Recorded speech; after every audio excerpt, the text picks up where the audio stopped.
उस रात जो मैंने अनुभव किया,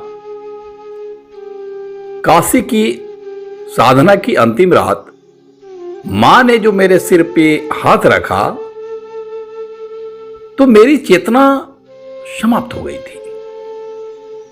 मैं कहीं दूर चला गया था, मैं भूतकाल की उस गहराइयों में चला गया था जहां जो मैंने देखा तो विलक्षण था। मैं देखा कि मैं एक इतने सुंदर जगह पर हूं, वो कोई दिव्य लोक था जहां रात नहीं होती और जहां दिन के प्रकाश में ताप भी नहीं होती, शीतलता है।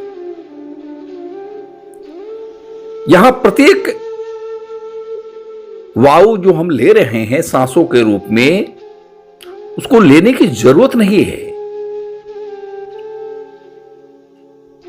हम वैसे ही आनंदित है जो हमारी आत्मा को तृप्त कर रहा है। वहां जो लोग हैं, जो आत्माएं हैं, जो स्त्री है, जो पुरुष हैं, वो सब विलक्षण हैं, आनंदित है। कोई द्वेष नहीं है, कोई लोभ नहीं है, कोई ईर्ष्या नहीं है, कोई क्रोध नहीं है क्या? कैसा आनंद है? वो आनंद है कि जैसे आप को लग रहा है कि आपको जीवन में सब चीज पूर्ण हो गया है, आप प्रसन्न हैं, आनंदित हैं, आपको कुछ भी नहीं चाहिए, आप पूर्ण हैं, आप ब्रह्म हैं, ऐसा बोध होता है। हम ही ईश्वर है, हम ही ब्रह्म है, हम ही सृष्टि के मालिक भी हैं, ऐसा अनुभव होता है। और उस लोक में जो परम ज्योति स्वरूप प्रकाश है, वो इतना शीतल है, इतना शीतल है कि उस शीतलता के कारण वह पूरा लोक जो है, वहां का वातावरण बहुत दिव्य और सुंदर है। हम वहां से देख सकते हैं ब्रह्मांड के पूरे लोकों का रहस्य देख सकते हैं, दृश्य देख सकते हैं। हम पृथ्वी को देख सकते हैं, हम ब्रह्मलोक को देख सकते हैं, हम वैकुंठ लोक को देख सकते हैं, हम सतलोक को देख सकते हैं, हम दिव्य लोक, जितने लोक है, लोकांतर, सबको देख सकते हैं। लेकिन जिस लोक में मेरा अनुभव हुआ है, ये अमर लोक है।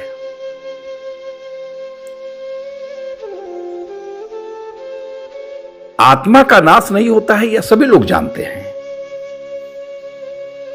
आत्मा क्या है? अमर है। जब हम आत्मा के रूप में जब शरीर में आते हैं तो शरीर नाश होता है, आत्मा का कभी नाश नहीं होता है। किसी भी आत्मा का कभी कोई नाश नहीं होता है, हाँ, परिवर्तित हो जाता है। तो मैंने वो दृश्य देखा और मैं उसी दृश्य को देख ही रहा था कि मैंने फिर वहां मां के अध्यारूप को देखा। मां बहुत सौम्य है और आ रही है, और मैंने उनको देखा जिस लोक में कोई शोक नहीं है, जिस लोक में कोई ईर्ष्या नहीं है, जिस लोक में कोई विरह नहीं है, व्यथा नहीं है, पीड़ा नहीं है। लेकिन उस लोक में मैंने जब उस मातृसत्ता को देखा तो मेरे आंखों से आंसू झरझर गिरने लगे। मैं बिलख पड़ा, व्याकुल हो गया, विरह में चला गया। न जाने कौन सा जन्म का कुछ चीज घट गई और मां ने उस लोक से मेरा बांह पकड़ा और उस लोक से बाहर ब्रह्मांड में स्तर कर दिया। अब मैं उस लोक को नहीं देख रहा हूं, मां को देख रहा हूं। और मां बोलती है कि देखो पुत्र, तुम्हारा आना जाना हजारों जन्म से लगे हुए हैं। किसी की एक जन्म की कहानी तो होती नहीं है। जितने भी जीवात्मा जा रहे हैं, ये जो 84 लाख योनियों की बात होती है, ये क्या समझते हो?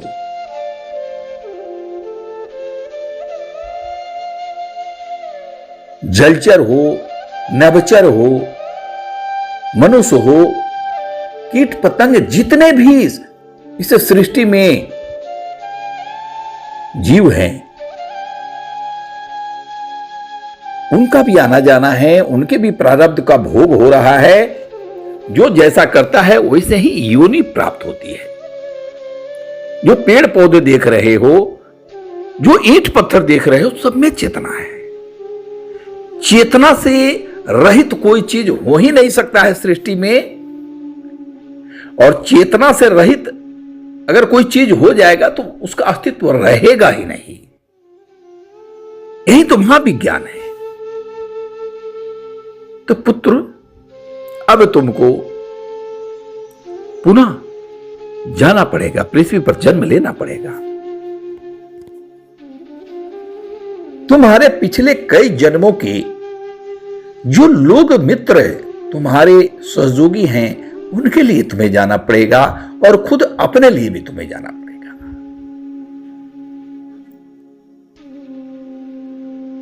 पुत्र, मैं एक बात तुम्हें बता देती हूं।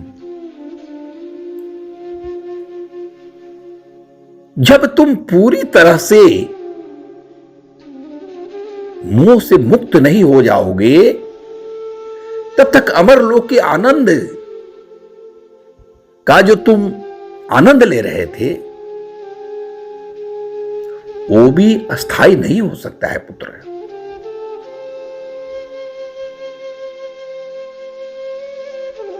तुम्हें कभी न कभी इस लोक से जाना था।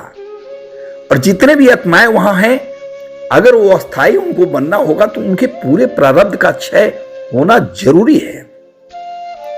अब रहा कि अमर लोक से लौट के जो जाते हैं या लौट के जो आते हैं, वो अमर है, इसीलिए तो आत्मा है। आत्मा ही अमर होता है, शरीर अमर थोड़े होता है।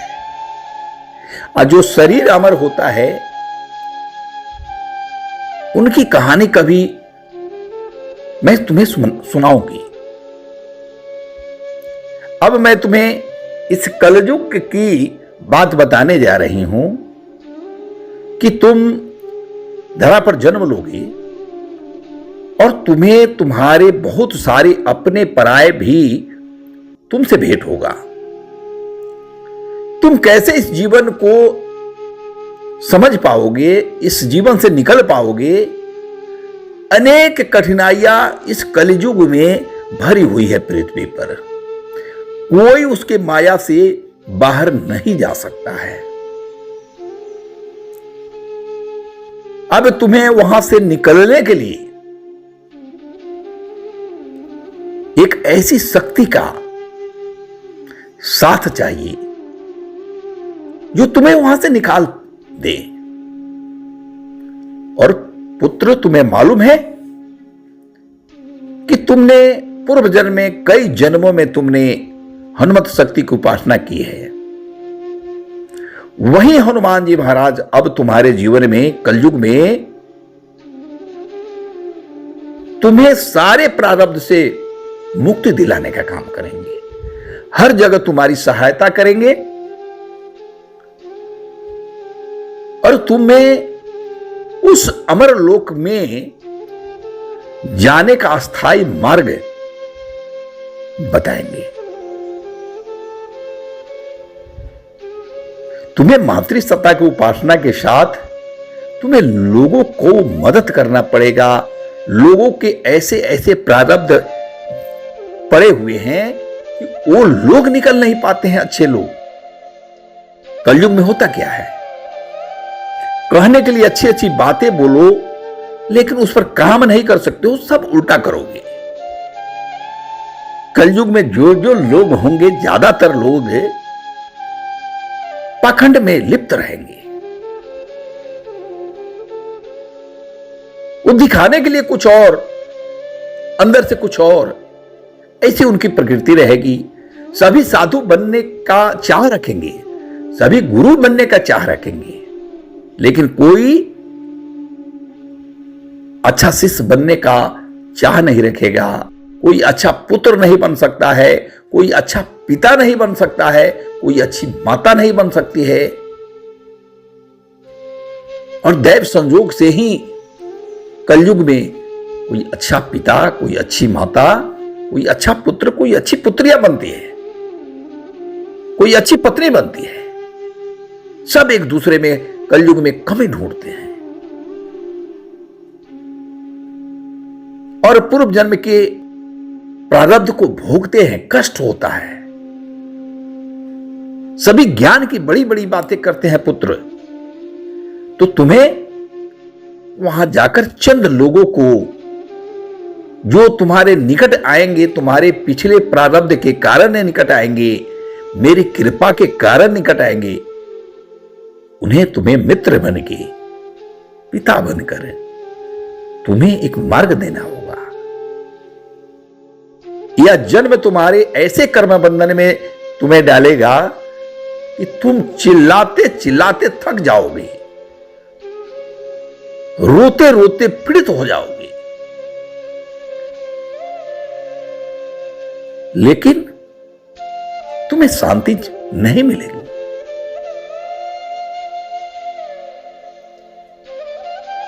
और जब सभी बंधनों का त्याग कर लोगे, जब तुम्हें लगेगा कि हम सारे बंधनों का त्याग कर दिए हैं, अब मैं मुक्त हूं, तो बस तत्क्षण तुम उस कलयुग से विदा हो लोगे। तब मैं पुत्र तुम्हें लेकर चलूंगी फिर उसी अमरलोक में। लेकिन पुत्र हो सकता है कि इसमें भी तुमको 3 से 5 जन्म लग जाए। ये जन्म ही काफी नहीं है। काशी की धरा पर तो तुम कई जन्म धारण कर चुके हो, कई रूप में आए हो। तुम राजा के रूप में आए हो, तुम भिखारी के रूप में आए हो, तुम साधु के रूप में आए हो, तुम सिद्ध के रूप में आए हो। कितने बार तो आए हो, क्या गिनती हो। और पुत्र एक बात समझ लो, एक रहस्य की बात मैं बताने जा रही हूं कि इस सृष्टि में जो जैसा करता है वैसा भरता है। मान लो पुत्र कि कोई दूसरे धर्म में रह के किसी दूसरे धर्म का नुकसान पहुंचाता है, तो अगले जन्म में वह व्यक्ति उसी धर्म में जाता है जिस धर्म का नुकसान पहुंचाता है, और जिस चीज का नुकसान पहुंचाता है उसी चीज को फिर बनाता है, संरक्षण करता है।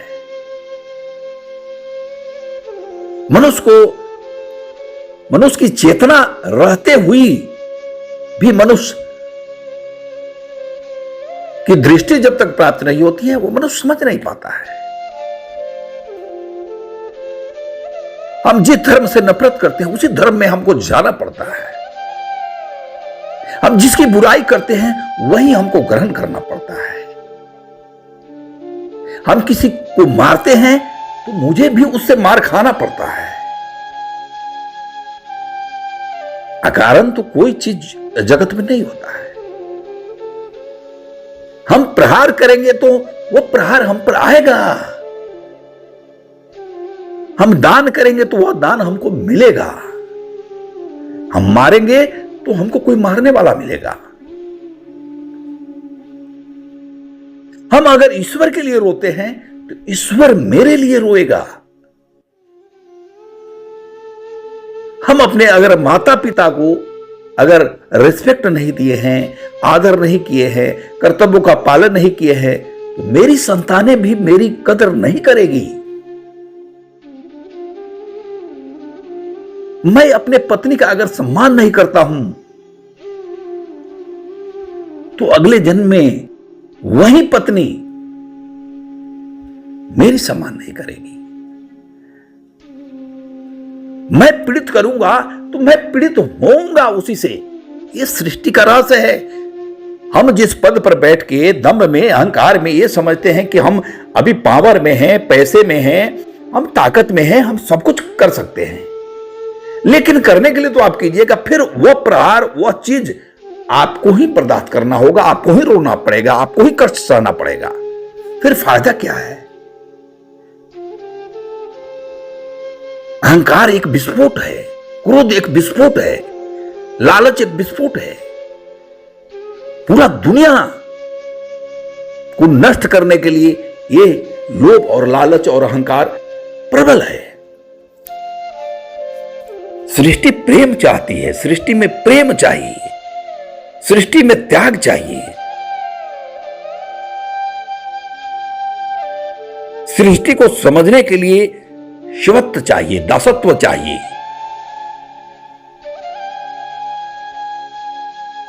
हमें लगता नहीं है कि हम क्या कर रहे हैं।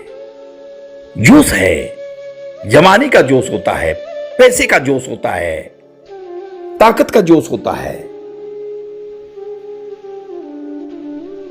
हर चीज हम करते हैं और फिर इस जन्म हो या उस जन्म में भोगते उसी को है। कोई भी खाली इधर उधर नहीं हो सकता है। हम जिसको कहते हैं कि वह बहुत बुरा हुआ, तो कहीं ना कहीं हम भी किसी का बुरा किए होंगे, तभी मेरे साथ बुरा हो रहा है। और ईश्वर क्या है? अगर हम ईश्वर की निष्कपट भक्ति करते हैं तो हमारे सारे प्रारब्ध को, हमारे संचित कर्मों को वह ईश्वर कम कर देते हैं। कहा जाता है ना कि अगर हम शिव की पूजा करेंगे, मां की पूजा करेंगे, हरि की पूजा करेंगे, मेरे पाप नष्ट हो जाएंगे। नष्ट होने का क्या मतलब है? नष्ट होने की बात नहीं है। कोई कर्म तुम्हारे नष्ट नहीं हो सकते हैं, कम हो जाते हैं। करुणा बरसती है ईश्वर का और कम हो जाते हैं, इसलिए कि तुम रोते हो, प्रायश्चित करते हो, तुम्हें बोध हो जाता है कि हम गलती किए। तो मां ने मुझे वह सब दिखाया और मां ने सब हमको बताया। मैं रोए जा रहा था, रोए जा रहा था, रोए जा रहा था कि मां, मेरे कितने जन्म हो चुके, मेरे कितने जीवन निकल गए, अभी तक मुझे समझ में नहीं आई कि मुझे क्या करना चाहिए। जब तक तुम्हारी कृपा नहीं होगी तब तक मैं कुछ समझ में नहीं पाऊंगा। तो मां आपकी करुणा बरसनी चाहिए। तो मां ने कहा कि ठीक है पुत्र, मैं एक काम करती हूं, ला अपना आज्ञा चक्र दो। मैं तुम्हें वरदान देती हूं कि जब यह जन्म तुम लोगे और जब तुम अपने गुरु के सानिध्य में जब साधना करोगे और जब मेरे करोड़ों मंत्र का जप करोगे, उसी बीच में एक ऐसा समय आएगा कि जब तुम काशी का प्रथम यात्रा करने के बाद वापस जाओगे और तुम्हें बहुत कष्ट और तकलीफ से गुजरना पड़ेगा, तो तुम्हें उस मंत्र पर, अपने गुरु पर भी अविश्वास होने लगेगा। उस समय पुत्र, मैं तुम्हें दर्शन दूंगी और मैं तुम्हें दृष्टि भी प्रदान करूंगी। और मैं उस समय जब दृष्टि दूंगी तो फिर इस जगत में, इस जन्म में तुम सबको जान सकते हो, सबको समझ सकते हो।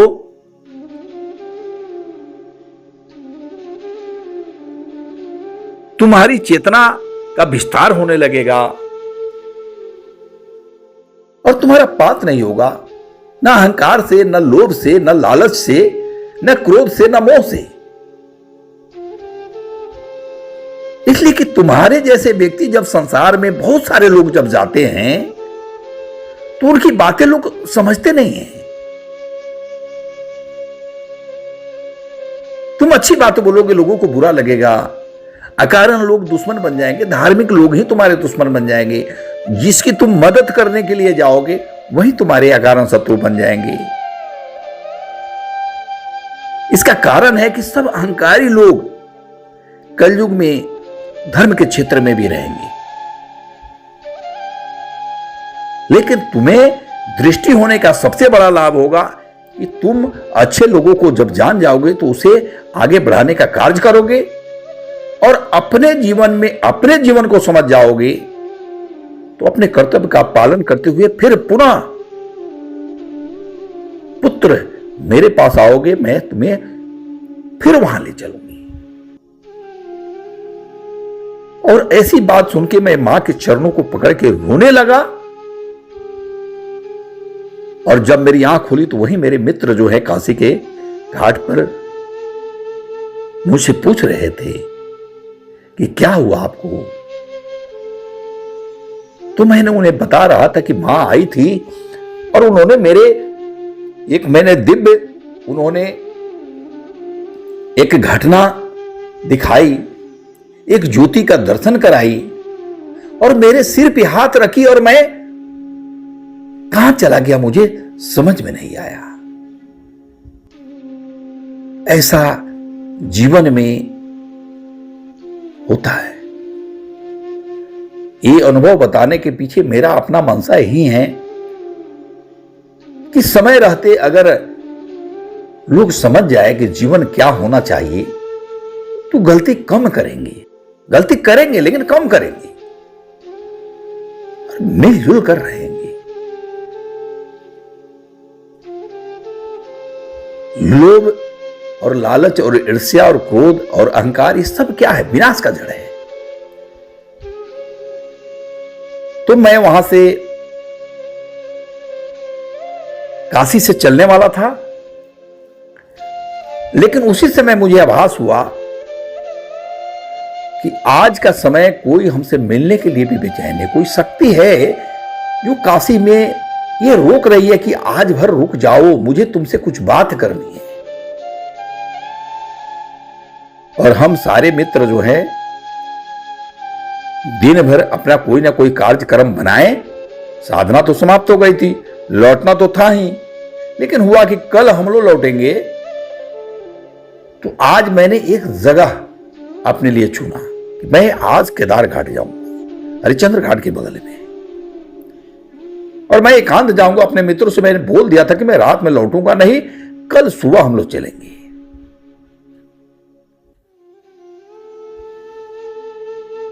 और आज जो होने वाली है, जो मुझे आभास हो रहा है, वो मैं फिर आपको बताऊंगा। जय मां।